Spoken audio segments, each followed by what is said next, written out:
नमस्कार मेरे साथियों। तो एसएससी का कैलेंडर आ चुका है। अब एसएससी क्या है? देखिए, काफ़ी सारे स्टूडेंट्स जो अभी अभी स्कूलिंग कंप्लीट करके आए हैं या इस एसएससी वाले फील्ड में कॉम्पिटिटिव एग्जाम की तैयारी के लिए पहली बार आ रहे हैं, उन्हें तैयारी तो करनी है लेकिन पता नहीं होता कितने एग्जाम होते हैं, या एसएससी की तैयारी करनी है, जॉब लगानी है, लेकिन बड़ा कन्फ्यूजन होता है। एक वीडियो में मैं सारी बातें, डाउट्स क्लियर करने वाला हूँ आप सभी के। जब मान के चलिए, मैं जब एसएससी का एग्जाम देने के लिए सोच रहा था तो पहली बार जो मेरे मन में काफ़ी सारे डाउट्स थे, तो उन सभी डाउट्स को लेकर मैं मानता हूं कि वो सभी आपके मन में भी आते होंगे। हर एक छोटी बड़ी बात की, एसएससी क्या होता है, कौन कौन से एग्जाम कंडक्ट कराता है, आप जिस उम्र में हैं, जो क्वालिफिकेशन पे है, तो आप कौन कौन सी पोस्ट के लिए, कौन कौन से एग्जाम के लिए एलिजिबल हैं, कौन कौन सा एग्जाम दे पाएंगे इस साल, उन सब पर बात करेंगे। कितनी वैकेंसी आएंगी, कब आएंगी, हर एक एग्जाम के बारे में बात करने वाले हैं। और आपके सभी डाउट, आप देखिए कौन सा फॉर्म आप भर सकते हैं, कौन सा नहीं, किसी के एग्जाम के लिए एलिजिबल हो, सभी छोटे मोटे डाउट्स इस वीडियो में कंफ्यूजन आपके दूर करने वाला हूं, तो आपके लिए काफी इंपॉर्टेंट होने वाली है। तो आइए बात करते हैं एसएससी के बारे में। कंप्लीट डिटेल मैंने हर एक चीज, छोटी बड़ी चीज आपके सामने ली है कि कितनी वैकेंसी है, क्या सिलेबस होने वाला है, कंप्लीट यहां पर निचोड़ निकाला है हर वैकेंसी के बारे में डिटेल में जानकारी लेकर। तो इस सेशन का पूरा पीडीएफ आपको Ayushman sir math group Telegram पर मिलेगा। अगर आप नए हैं तो इसको ज्वाइन कर लेना, ठीक है। चलिए, तो सबसे पहले बात करते हैं एसएससी की। एसएससी क्या है? Staff selection commission.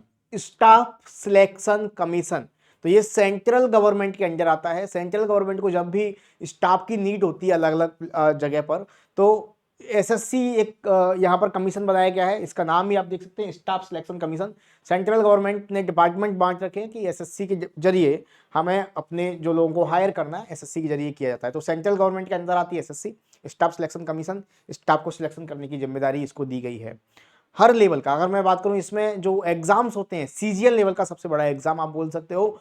सीजीएल यानी कि कंबाइंड ग्रेजुएट लेवल का एक एग्जाम होता है, जो आपका सिविल एग्जाम्स के बाद, सिविल एग्जाम के बाद सबसे नंबर 1 एग्जाम होता है, टॉप एग्जाम होता है इंडिया का, जिसमें आप आउट ऑफ इंडिया जॉब भी कर सकते हो। बड़े लेवल का एग्जाम होता है। और ऐसा नहीं केवल बड़े लेवल के, इसमें ऑफिस असिस्टेंट का भी एग्जाम होता है, पियोन के भी एग्जाम होते हैं, तो सब कुछ इसमें होता है। तो एसएससी कंडक्ट कराता है, स्टाफ सिलेक्शन कमीशन बोलते हैं इसको। ये कई एग्जाम्स कंडक्ट कराता है। इस साल इसका कैलेंडर आया है, लगभग 1 लाख से ज्यादा वैकेंसी इस साल आने वाली है। तो आइए जान लेते हैं कौन कौन सी मेन पोस्ट है जिनके लिए आप अप्लाई कर सकते हैं।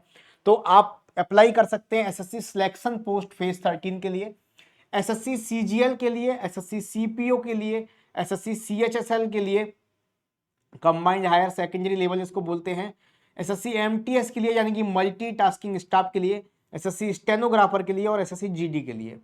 अब मैं बात करूं ये एग्जाम कब कब होने वाले हैं, तो इन पूरे कैलेंडर में ये टॉप 7 एग्जाम्स की मैं बात करूंगा जो आप फिल कर सकते हैं।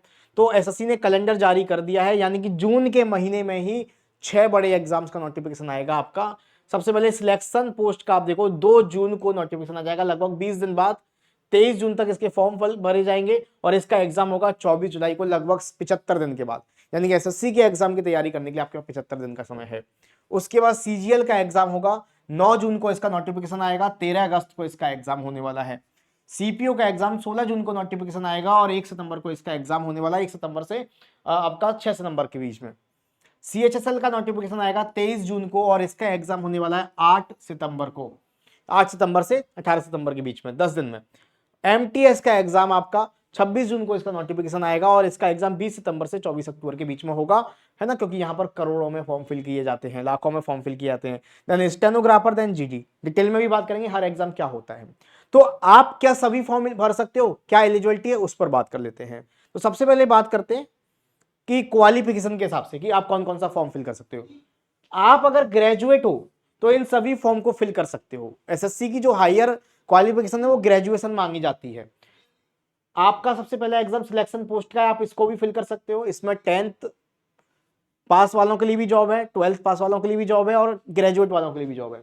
SSC CGL combined graduation level, आप कितने भी परसेंट ग्रेजुएशन लेकर आए हो कोई मतलब नहीं है, आप ग्रेजुएट होने चाहिए किसी भी वर्टिकल में, आपका बस ग्रेजुएशन होना चाहिए, आप सीजीएल फॉर्म फिल कर सकते हो। सीपीओ, आपका फिजिकल भी अच्छा है तो, क्योंकि इसमें दिल्ली एसआई के लिए वैकेंसी निकलती है, तो आप सीपीओ का फॉर्म फिल कर सकते हो। आप कंबाइंड हायर सेकेंडरी लेवल का फॉर्म भी फिल कर सकते हो अगर आप ग्रेजुएट हो, क्योंकि इसमें 12th मांगा गया है, मिनिमम क्वालिफिकेशन 12th, आप मैक्सिमम कितना भी फिल कर सकते हो। एमटीएस और हवलदार, एमटीएस मल्टीटास्किंग स्टाफ, इसमें 10th मांगा जाता है, तो आप इस फॉर्म को भी फिल कर सकते हो। स्टेनोग्राफी में अगर आपको मैथ नहीं आता, तो स्टेनोग्राफर के पेपर में मैथ नहीं आता, केवल एक ही एग्जाम होता है और स्किल टेस्ट आपका पूछा जाता है। जीजी, अगर आपका फिजिकल अच्छा है तो जीजी फिल कर सकते हो। तो यानी कि आप ग्रेजुएट कंप्लीट कर गए हो, और आपकी उम्र बता दूं, मिनिमम एज किसी भी एग्जाम के लिए 18 साल होनी चाहिए। तो एलिजिबिलिटी समझ लो यहां से, अगर आपकी मिनिमम एज 18 साल है तो आप इन सभी फॉर्म को फिल कर सकते हो। मैक्सिमम एज की बात मैं बाद में करूंगा। मैक्सिमम एज मेनली 28 से 30 साल होती है बेस्ट एग्जाम में, जनरल कैटेगरी वालों के लिए। बाकी रिलैक्सेशन आपको बता दूं कि SC ST वालों को 5 साल का रिलैक्सेशन मिलता है। रिलैक्सेशन इन द सेंस, अगर किसी एग्जाम को फॉर्म फिल करने की उम्र मैक्सिमम एज 30 साल की है, कि 30 साल के बाद आप नहीं भर सकते, तो SC ST वालों को ये छूट मिल जाएगी 5 साल की, 35 साल तक हो जाएगी। OBC वालों के लिए 3 साल की छूट मिल जाएगी। तो वो रिलैक्सेशन होता है हर एग्जाम में आपका मैक्सिमम एज के हिसाब से। ठीक है, अभी हम क्वालिफिकेशन के हिसाब से बात कर रहे हैं। कम से कम एज आपके 18 साल होनी चाहिए किसी भी एग्जाम के लिए, और आप ग्रेजुएट कंप्लीट है तो ये सभी एग्जाम के फॉर्म आप फिल कर सकते हो। सेम एग्जाम का पैटर्न रहता है, पैटर्न मतलब सिलेबस रहता है, बस लेवल का फर्क आता है। 12th पास आउट हो तो आप selection post, CHSL, MTS, stenographer और GD इन फॉर्म को फिल कर सकते हो। केवल CGL और CPO नहीं कर पाओगे, क्योंकि ये ग्रेजुएशन मांगते हैं और ये ग्रेजुएशन नहीं मांगते, इनको फिल कर सकते हो। लेकिन हम तो सर 10th तक पढ़े हैं, 10th तक पढ़े हो तो ये 3 एग्जाम आपके पास हैं।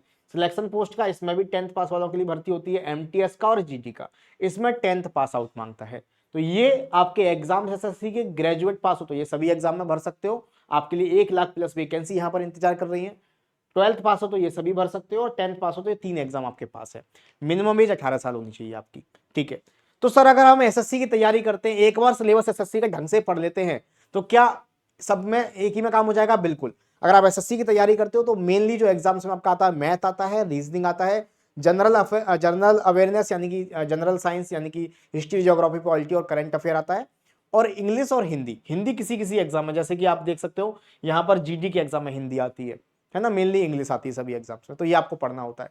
आप एक बार बिल्कुल जीरो से स्टार्टिंग कर रहे हो तो जीरो से एडवांस लेवल तक पढ़ लो, टॉप लेवल तक, जो कि आपका लगभग 3 महीने में हो जाएगा, Tier 1 से Tier 2 लेवल तक, तो आप सभी एग्जाम को पार कर पाओगे। सिलेबस सेम है, बस एग्जाम के पैटर्न का फर्क रहता है। जैसे ये 10th लेवल के एग्जाम है तो इसमें थोड़ा इजी लेवल आएगा, 12th वाला में इससे थोड़ा हाई आएगा, और ग्रेजुएशन वाले में थोड़ा और अच्छा लेवल आएगा। बस ये फर्क होता है, आप पूरा एडवांस तक पढ़ लो। ठीक है, ये हो गया। उसके बाद SSC की तैयारी करने से एक बड़ा फायदा है कि SSC की जब इतना पढ़ लेते हो, SSC में आप किसी भी स्टेट एग्जाम का फॉर्म फिल कर सकते हो, रेलवे एग्जाम का, पुलिस एग्जाम का, सेम एग्जाम का सिलेबस होता है इनका भी। SSC पढ़ लिया तो ये सब पढ़ लिया, फिर अलग से पढ़ने की जरूरत नहीं है। ठीक है सर, उसके बाद बात करते हैं सर वैकेंसी कितनी आती है। तो लास्ट ईयर अगर मैं 2024 की बात करता हूं, डियर 2024 की बात करता हूं, तो पिछली साल अगर आप सभी वैकेंसीज को मिला लोगे, मैंने टॉप 7 वैकेंसी लिए, इसमें मिला के लगभग 90,000 के करीब वैकेंसी थी, और इस बार एक्सपेक्टेड है कि 1 लाख के करीब वैकेंसी आपके आने वाली है, क्योंकि CGL में ही 20,000 की उम्मीद करी जा रही है ITR के रिप्लाई के बाद। ठीक है, तो लगभग 20,000 के करीब, 1 लाख के करीब वैकेंसी आपको देखने को मिलेगी। CGL में पिछली बार 18,200 वैकेंसी आई थी, CPO में 4,187, CHSL में 3,000, लगभग 4,000 के करीब, MTS में 10,000 के करीब वैकेंसी आई थी। तो वैकेंसी की कमी नहीं है आपके पास। सर सिलेबस क्या है? सिलेबस आपके सामने ये है। तो इंग्लिश का सिलेबस बेसिकली जो 10th 12th में हम लोग पढ़ते हैं, reading comparison, idiom phrase, one word substitution, sentence correction, active passive, ये स्पेलिंग करेक्शन, ये सारे टॉपिक्स आपसे इंग्लिश में पूछे जाते हैं। जनरल अवेयरनेस में आपका देखोगे इंपोर्टेंट डेट्स हो गई, साइंस हो गया, है ना, हिस्ट्री, ज्योग्राफी, पॉलिटी, इकोनॉमिक्स, ये हो गया। पीपल इन न्यूज यानी ये करंट अफेयर का स्टैटिक्स वाला पार्ट हो गया, current affair, book and authors, ये सारी चीजें आपको पढ़नी होती हैं। लास्ट 1 ईयर का करंट अफेयर आपसे पूछता है इसमें। मैथमेटिक्स में 2 पार्ट्स में डिवाइड होता है, एक अर्थमेटिक और एक एडवांस मैथ। अर्थमेटिक में आपके ये सभी टॉपिक्स पूछे जाते हैं, time and work, pipe and system, percentage, profit loss, discount, simple interest, compound interest, ये सभी topic, number system, simplification, LCM, HCF। और आपका एडवांस मैथ में algebra, geometry, mensuration, 2D 3D, trigonometry, height and distance, data interpretation, statics. अब modern math भी पूछा जाना चाह रहा है, यानी कि प्रोबेबिलिटी, परम्यूटेशन, कॉम्बिनेशन, ये सारी चीजें आपकी मैथमेटिक्स में पूछी जाती हैं। रीजनिंग में 2 टाइप का रीजनिंग होता है, एक वर्बल और एक non verbal reasoning. Verbal reasoning में आपका inequality, analogy, classification, dictionary, word in logical order, ये सारी चीजें। तो रीजनिंग में खुद भी पढ़ाता हूं, इसलिए मैं आपको बता दूं, ज्यादा नहीं, आपको 20 दिन में रीजनिंग खत्म कर सकते हो, डेली एक क्लास, 20 घंटे में रीजनिंग।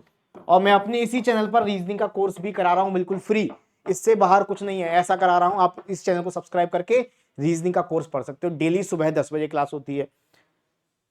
और रीजनिंग के साथ अगले मंडे से मैथ का भी शुरू होने वाला है। तो नॉन वर्बल रीजनिंग में mirror image, water image, paper cutting, folding, ये सब सिलेबस रहता है। उसके बाद बात करते हैं एलिजिबिलिटी की। अगर आप सीजीएल का फॉर्म फिल करोगे तो डेट तो मैंने बता दिया कब से कब तक आएगा, ठीक है। तो इसमें 20,000 के करीब वैकेंसी इस बार आने वाली है। 18 साल से 32 साल की उम्र है तो आप सीजीएल का फॉर्म फिल कर सकते हो इस बार। आप ग्रेजुएट कंप्लीट हो और 18 साल से 32 साल उम्र है तो आप सीजीएल का फॉर्म फिल कर सकते हो। एग्जाम पैटर्न वगैरह आपको अलग से किसी वीडियो में समझाऊंगा हर एग्जाम का। मैं अगर आप चैनल पर नए हैं तो सब्सक्राइब कर देना, क्योंकि हर एग्जाम एसएससी सीजीएल के लिए अलग से वीडियो लाऊंगा, सीएचएसएल का एक्सप्लेन करने के लिए अलग से, हर एग्जाम को एक्सप्लेन करने के लिए डिटेलिंग में एक एक वीडियो ले आऊंगा, है ना। अभी केवल आप इतना समझ लो कि आप किस किस एग्जाम के लिए एलिजिबल हो। सीएचएसएल के लिए आपकी उम्र जो है आपकी 18 से 27 के बीच होनी चाहिए। इसमें मैक्सिमम मिनिमम तो 18 फिक्स है, मैक्सिमम के लिए रिलैक्सेशन आप ऐड कर सकते हो कि अगर आप SC ST कैटेगरी से है तो आप 32 साल तक देख सकते हो, है ना, 5 साल का रिलैक्सेशन मिल जाएगा, ठीक है। इसमें Tier 1 होता है, Tier 2 होता है, डिस्क्रिप्टिव और टाइपिंग टेस्ट होता है आपका।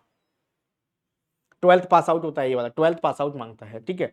MTS के लिए बात करें तो इसमें आप 10th पास आउट होना जरूरी हो, मिनिमम एज 18 से 25 साल एज, और आपका इसमें केवल एक ही एग्जाम होगा CBT 1, और आपका अगर आप क्या कहते हैं हवालदार पोस्ट के लिए अप्लाई करते हो तो फिजिकल टेस्ट होगा, अदरवाइज नहीं होगा, केवल एक ही एग्जाम होगा।